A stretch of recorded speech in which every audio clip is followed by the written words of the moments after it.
Hello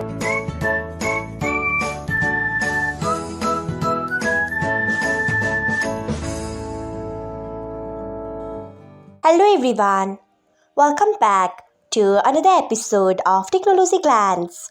Today, in this video, I am going to guide you through how you can turn on swipe messages to reply online. So, let's get started. Firstly, open Line app in your device. Then tap on settings icon. Then scroll until you find chats. Next tap on it.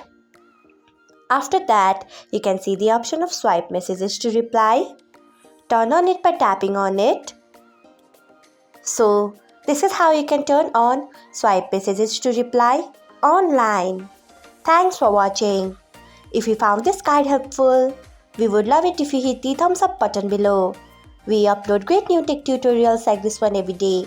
So, do not forget to subscribe to our channel and hit the bell icon so that you'll never miss another update.